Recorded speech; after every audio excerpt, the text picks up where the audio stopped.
से नहीं, सालों सालों से होता आ रहा है। और पहले तो मैं बोल नहीं सकती थी क्योंकि मैं उसका पार्ट था। लीडर ऑफ ऑपोजिशन ना बन सके क्योंकि एक जनाब जो है वो किसी और को बनने नहीं देते, सारे कुंडली मार के बैठे हुए हैं। ये जो बयान दे रहे हैं ना, सबसे पहले अगर कांग्रेस पार्टी का अगर किसी ने नाश करा है ना तो उसमें इसका नाम आया। कटवाने वाले ये थे, खाली रंजिश के अंदर कि कोई आगे ना निकल जाए किरण चौधरी को। नेता प्रतिपक्ष बना पाए, नया प्रदेश अध्यक्ष बना पाए हैं, क्या मानते कि कांग्रेस का उद्धार हो गया और नीचे जाएगी? सब आप जानते हो भैया, मैं क्या उसके ऊपर टिप्पणी करूँ। अब आप देखो, कांग्रेस वर्किंग कमेटी हुई, उसके अंदर वही फोटो सेशन हुआ, मतलब सब खाना पीना ये वो फोटो खिंचवा के आ गए, कुछ उसमें से ठोस निकला? कुछ नहीं निकला, कोई एक ठोस रेजोल्यूशन नहीं निकला। जो बात कहते हैं उसके ऊपर कभी कार्रवाई नहीं होती। तो ये अभी से नहीं, सालों सालों से होता आ रहा है। और पहले तो मैं बोल नहीं सकती थी क्योंकि मैं उसका पार्ट हूँ। लेकिन सत्य ये है कि इन्होंने अपने ही पाँव के ऊपर जानकर ये कुल्हाड़ी मारते जाते। सेल्फ डिस्ट्रक्टिव पार्टी अगर कोई है तो वो कांग्रेस है। और आने वाले समय में अब ये कितना दुर्भाग्य की बात है। देखो, एक स्ट्रांग ऑपोजिशन होना बहुत जरूरी है प्रजातंत्र के अंदर। अगर ऑपोजिशन मजबूत नहीं होगा तो सरकार जो है सरकार को चलाने के लिए एक स्ट्रांग ऑपोजिशन जरूरी होता है ताकि वो उसको आईना दिखाता रहे। लेकिन यहाँ पर तो सारा कुछ जो उनके हाथ मिले हुए हैं,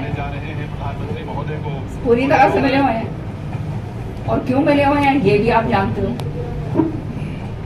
मतलब बजट सेशन 2 सेशन निकल जाएं और उसमें इनका एलओपी ना बन सके, लीडर ऑफ ऑपोजिशन ना बन सके क्योंकि एक जनाब जो है वो किसी और को बनने नहीं देते, सारे कुंडली मार के बैठे हुए हैं, किसी और को आगे आने नहीं देते। और जो इनकी जो शीर्ष नेतृत्व है वो कहते कंट्रोल कर नहीं पा रहा, तो फिर कांग्रेस का रह क्या गया? तो हम तो ये चाहेंगे कि ये इसी तरह से काम मिलता रहे, इसी तरह से चलता रहे, हाथ ये हमारे साथ मिला के बैठे रहे। दीपेंद्र हुड्डा हमारा काम चलता है। दीपेंद्र हुड्डा ने बयान दिया कि कांग्रेस की सरकार बन चुकी थी लेकिन बीजेपी ने मैनेज किया, लूट खसोट करके जो है वो सरकार बना ली। छोड़िए इनको, क्या ये जो बयान दे रहे हैं ना, सबसे पहले अगर कांग्रेस पार्टी का अगर किसी ने नाश करा है ना तो उसमें इसका नाम आएगा। कल मैम जींद से भूपेंद्र सिंह हुड्डा ने काफी कांग्रेस पर हमलावर दिखाई दिए। वहीं संगठन की अगर बात करें तो उन्होंने कहा कि कांग्रेस को संगठन मजबूत करने की जरूरत है, पहले मजबूत संगठन किया जाएगा, नेता प्रतिपक्ष तो चलता रहेगा।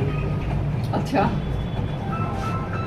तो आप खुद ही समझ सकते हो कि क्या बातें कर रहे हैं, है ना। मैं एक अखबार में पढ़ रही थी, कहीं इन्होंने बयान दिया है हुड्डा साहब ने कि मैंने श्रुति की टिकट नहीं कटवाई और सर्वे के अंदर जो है श्रुति पीछे थी और वो दान सिंह आगे था।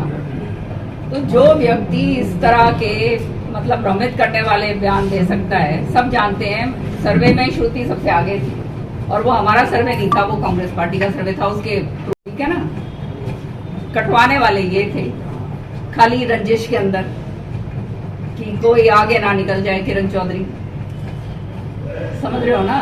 तो जब इस तरह की छोटी सोच जिस व्यक्ति की होगी वो आगे कभी नहीं बढ़ सकता। राजनीति के अंदर सबको लेकर चलना पड़ता है, जब सब चलेंगे, इकट्ठे चलेंगे, आगे बढ़ेंगे तभी बात बनती है। छोटी सोच से कभी भी आदमी आगे नहीं बढ़ सकता। और इनकी जो है कहानी वो पूरी वहां पर है।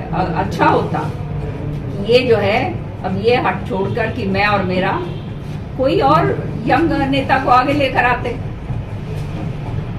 जो आगे जो है चलकर मतलब वो काम कर सके, लेकिन नहीं होने देते, कुंडली मार के बैठे हुए हैं, है ना। तो ये तो इस तरह की अब ये हमलावर हो चाहे कुछ हो, सारी जनता जानती है कि अंदर से हाथ इन्होंने हमारे साथ मिला रखा है। अब किसी भी प्रकार के दर्द से क्यों होना परेशान जब ऑर्थो चार्ज कैप्सूल हो आपके पास। सभी प्रकार के दर्द में आयुर्वेदिक पद्धति पर आधारित रामबाण इलाज। कबीर औषधालय का ऑर्थो चार्ज ऑयल कैप्सूल और सिरप आपको देता है तुरंत आराम। अनेक प्रकार के दर्द जैसे sciatica, spondylitis, rheumatic pain, arthritis, lumbar pain, सभी दर्द को दूर करने का रामबाण इलाज। 100% आयुर्वेदिक जड़ी बूटियों से बनाया गया ऑर्थो चार्ज कैप्सूल और ऑयल एक बार प्रयोग में अवश्य लाएं। अधिक जानकारी के लिए संपर्क करें। एड्रेस कबीर औषधालय, सेक्टर 14, सोनीपत, दिल्ली, NCR।